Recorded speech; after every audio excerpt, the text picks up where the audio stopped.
दोस्त ये जरूरी नहीं है कि जब एग्जाम सर पर हो तभी हम पढ़ाई के लिए सीरियस हो। हम एग्जाम से जितना पहले पढ़ाई के लिए सीरियस होंगे उतना ही बेहतर रिजल्ट ले पाएंगे। जैसे आग लगने पर कुआं खोदकर आग नहीं बुझाया जा सकता, उसी तरह एग्जाम के लास्ट 1 से 2 महीने पढ़कर टॉपर नहीं बना जा सकता और कोई बनेगा भी नहीं। उसके लिए शुरू से तैयारी करना होता है। दोस्त आप किसी भी क्लास में हो, 9th 10th 11 या 12, अगर आपका एग्जाम 2022 में होने वाला है तो ये वीडियो आपके लिए गेम चेंजर साबित होने वाला है। मैं गारंटी के साथ कह सकता हूँ कि अगर आप मेरे बताए गए बातों को फॉलो कर लिया तो आपको टॉपर बनने से कोई रोक नहीं सकता। अगर आप टॉपर ना भी बन पाए तो रिजल्ट इतना खतरनाक होगा कि देखकर अच्छों की होश उड़ जाएगी। कहते हैं जीतने वाले कोई अलग काम नहीं करते, वे हर काम को अलग ढंग से करते हैं। टॉपर स्पेशल नहीं होता और ना ही वो जन्म से होता है। अगर कोई कुछ करता है तो वो सिर्फ रूल्स को फॉलो करता है। तो ऐसा मत सोचो कि अभी तक कुछ नहीं कर पाया तो आगे भी कुछ नहीं कर पाऊंगा। आप जो चाहो वो कर सकते हो, बस खुद पर विश्वास करो और रूल्स को फॉलो करो। जो तुम कर सकते हो किसी का बाप नहीं कर सकता। तो चलिए शुरू से शुरुआत करते हैं। रूल्स नंबर 1, सिलेबस को कंप्लीट करो।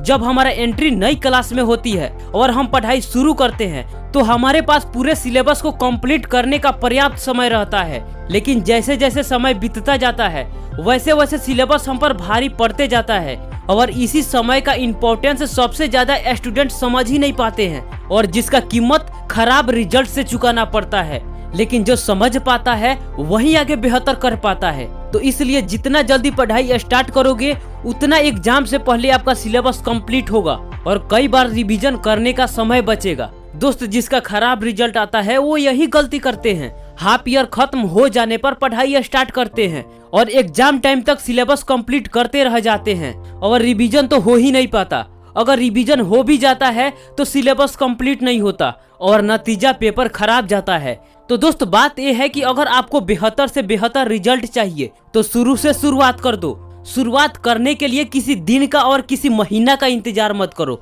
अगर इंतजार करोगे तो देखते देखते एग्जाम भी नजदीक आ जाएगा और कुछ कर नहीं पाओगे। तो प्लानिंग के चक्कर में मत पड़ना, वो समय के साथ बन जाएगा। पहले दिन 30 मिनट ही सही लेकिन पढ़ना स्टार्ट कर दो, इंतजार मत करो। रूल नंबर 2, ऑल सब्जेक्ट का नोट्स तैयार करो।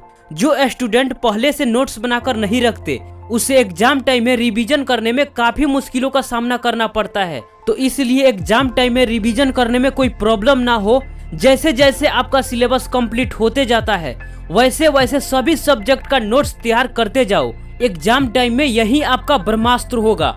रूल नंबर 3, जारी रखो अपना रिवीजन। अगर मैं कहूँ कि आपका सिलेबस कंप्लीट करने से ज्यादा इम्पोर्टेंट है रिवीजन करना तो आप क्या सोचेंगे? ये 100% रियल है और प्रैक्टिकल भी, क्योंकि बहुत स्टूडेंट ये सोचते हैं कि अगर एक बार सिलेबस कंप्लीट हो गया तो तैयारी कंप्लीट हो गई। और एग्जाम में क्या होता है, याद तो थोड़ा थोड़ा आ रहा है लेकिन लिख नहीं पा रहे हैं। अगर लिख भी रहे हैं तो आधा लिखेंगे और आधा भूल जाएंगे। इसलिए एक बार सिलेबस कंप्लीट करने से आपका तैयारी कंप्लीट नहीं होता। अगर सिलेबस कंप्लीट हो जाता है तो सबसे इम्पोर्टेंट आपका रिवीजन जरूरी है। क्योंकि देखो भाई साहब, जो भी पढ़ोगे वो भूलोगे जरूर। फिर से सुनो, जो भी पढ़ोगे वो भूलोगे जरूर। तो इसका बैकअप प्लान क्या है? रिवीजन। देखो टॉप करना है तो मेहनत तो करना पड़ेगा। अगर 70 से 80% लाना है तो भी मेहनत लगभग उतना ही करना पड़ेगा। तो मेहनत तो करना पड़ेगा। एक बात मैं आपसे पूछना चाहता हूँ, आप में से बहुत स्टूडेंट फ्री फायर या पबजी खेलते होंगे, राइट? उसमें आप नुबड़ा नहीं रहना चाहते, उसमें आप प्रो बनना चाहते हो। उसमें कितने ट्रिक्स अप्लाई भी करते हो और कई घंटे मेहनत भी करते हो। उसमें आपको नुबड़ा रहने में शर्म आती है, हमेशा प्रो बनना चाहते हो। लेकिन रियल लाइफ में नुबड़ा रहना क्यों चाहते हो? टॉप करना क्यों नहीं चाहते? क्यों बेहतर बनना नहीं चाहते? सोशल मीडिया पर सब कोई हीरोगिरी दिखा रहा है लेकिन रियल लाइफ में सारी हीरोगिरी गायब हो जाती है। क्या मैं ये बात सही बोला या गलत? कमेंट बॉक्स में जरूर लिखना। तो दोस्त रिवीजन करना सबसे इम्पोर्टेंट है। तो इसलिए जैसे जैसे आपका सिलेबस कंप्लीट होते जाता है वैसे वैसे नोट्स तैयार करते जाओ और पिछले चैप्टर का साथ में रिवीजन भी करते जाओ। ऐसा करोगे तो कभी आप पर सिलेबस भारी नहीं पड़ेगा। आपको थोड़ा मुश्किल लग रहा होगा लेकिन ये बिल्कुल आसान है, बस शुरुआत अभी कर दो। Rule number 4, consistency. पीछे सारी बताई गई बातें फेल हो जाएगी जब आप कंसिस्टेंट नहीं रह पाएंगे। मुझे पता है कि स्टूडेंट की सबसे बड़ी प्रॉब्लम कंसिस्टेंट और फोकस की होती है और इसे एक दिन में डेवलप भी नहीं किया जा सकता, पर धीरे धीरे रेगुलर पढ़ाई की आदत जरूर डाला जा सकता है।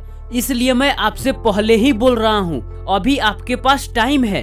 आप डेली थोड़ा थोड़ा पढ़ाई करके रेगुलर पढ़ाई की आदत डाल सकते हैं। अगर आप में रेगुलर पढ़ाई करने की आदत डेवलप हो गई तो समझो कि आपका 50% सिलेबस पहले ही खत्म हो गया, क्योंकि कंसिस्टेंसी में वो पावर है जिसके वजह से बड़े बड़े काम भी छोटे लगने लगते हैं। अगर वही कंसिस्टेंसी नहीं है तो छोटे छोटे काम भी मुश्किल लगने लगते हैं। तो इसलिए कंसिस्टेंसी यानी रेगुलर पढ़ाई आपके लिए जरूरी है। इस टॉपिक पर मैं कंप्लीट वीडियो बनाया है, लिंक डिस्क्रिप्शन में है, जाकर जरूर देखना।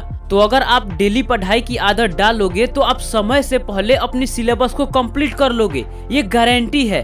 और साथ में रिवीजन भी कर लोगे, और जब रिवीजन हो जाएगा तो एग्जाम में बेहतर से लिख पाओगे और बेहतर रिजल्ट ले पाओगे।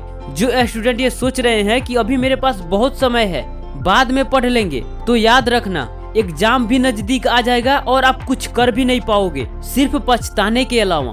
तो फिर से बोल रहा हूँ कि रेगुलर पढ़ाई की आदत डाल लो, अभी आपके पास समय है, आसानी से डाल लोगे। बाद में 12-12 घंटे पढ़ने की सोचोगे कि सिलेबस ज्यादा से ज्यादा कंप्लीट हो जाए, लेकिन पढ़ नहीं पाओगे, ये याद रखना।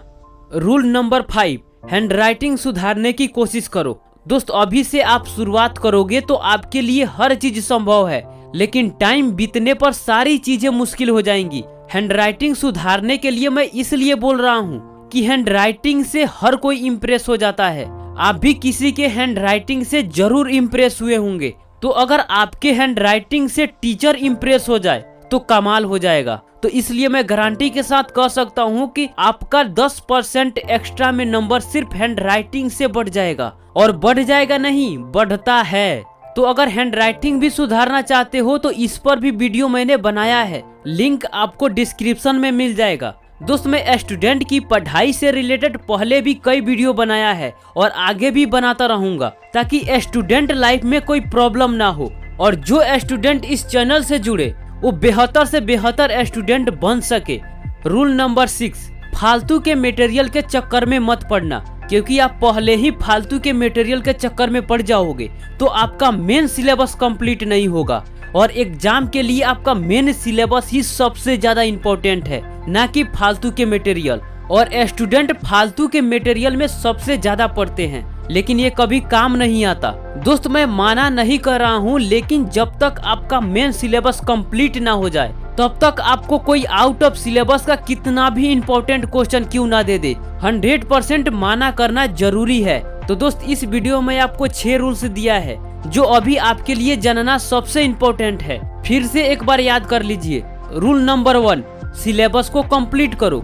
रूल नंबर 2, ऑल सब्जेक्ट का नोट्स तैयार करो। रूल नंबर 3, जारी रखो अपना revision. Rule number 4, consistency. Rule number 5, handwriting सुधारने की कोशिश करो।